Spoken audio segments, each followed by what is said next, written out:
सदर कुलीन मजलिस Ittehadul Muslimeen barrister Asaduddin Owaisi MP ने वजीर आजम नरेंद्र मोदी हुकूमत को किसानों की अमवात का जिम्मेदार करार देते हुए कहा कि 3 मुतनाज़ा ज़रई क़वानीन ही दरअसल किसानों की खुदकुशी का सबब बने हैं। उन्होंने इस बात पर हैरत का इजहार किया कि हैरत इस बात की है कि वजीर आजम ने गवर्नर सत्यपाल मलिक की बातों को भी नजरअंदाज कर दिया। उन्होंने कहा कि वजीर आजम सिर्फ खुशामद परस्ती के आदी हो चुके हैं और वो अपनी खुशी और अपनी शान में कसीदे पढ़ाने के आदी हैं। पुराने शहर में तरक्याती कामों की इफ्तिताही तकरीब के बाद कौमी और इलाकाई मीडिया से बात करते हुए उन्होंने ये बात कही। उन्होंने अवाम से अपील की कि वो वैक्सीन लाजमी तौर पर लें ताकि वबाई मर्ज से महफूज रखा जा सके। और ये जो फार्मर्स मरे थे वो प्राइम मिनिस्टर के वजह से मरे थे, बल्कि सत्यपाल मलिक आज कल एक स्टेटमेंट में कहा, इस पे आपका क्या कहना है? सत्यपाल मलिक साहब गवर्नर है और एक कॉन्स्टिट्यूशनल पोस्ट पर है।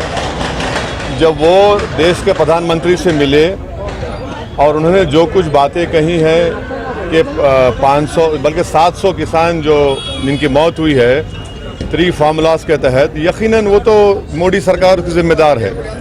मगर सबसे अहम बात यह है कि एक गवर्नर ये कह रहा है कि प्रधानमंत्री के सामने जब सच्चाई को बयान किया जा रहा था तो प्रधानमंत्री नाराज हो गए।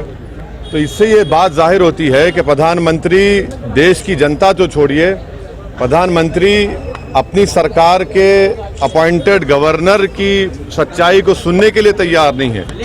तो इससे देश के प्रधानमंत्री श्री नरेंद्र मोदी का अहंकार और उनका सच्चाई को नहीं सुनना और ना मानना, ये इस बात को बताता है कि प्रधानमंत्री देश की जनता की तकलीफ से बिल्कुल दूर है। वो यकीनन एक ऐसे बादशाह हैं जो सिर्फ अपनी तारीफ सुनना चाहते हैं।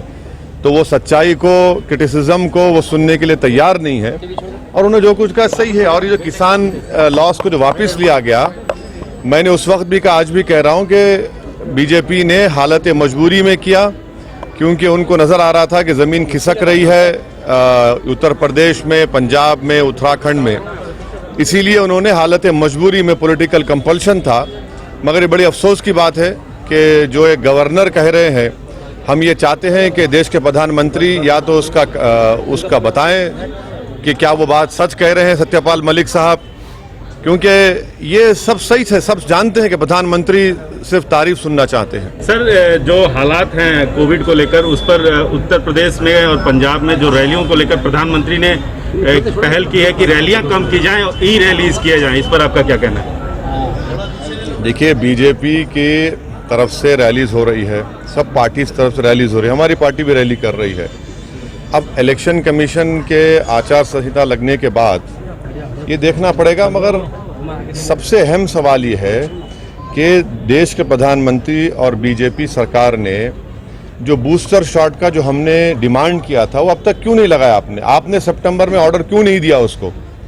आज आपने बायोलॉजिकल ई को दिया है ऑर्डर, कब दिया आपने? और वो कब आएंगे वो जो प्रिकॉशनरी या बूस्टर शॉट बोल रहे हैं? और वो सिर्फ इमरजेंसी ऑथराइजेशन है। नाज़रीन, हमारे टीटीवी न्यूज़ को सब्सक्राइब करिए, बेल आइकॉन को प्रेस करिए, शेयर करिए और लाइक करना ना भूलें। और किसी एडवर्टाइजमेंट से मुताल्लिक़ जानकारी के लिए हमारे इस नंबर पर कॉन्टैक्ट कीजिए। हमारा नंबर है 9550102020।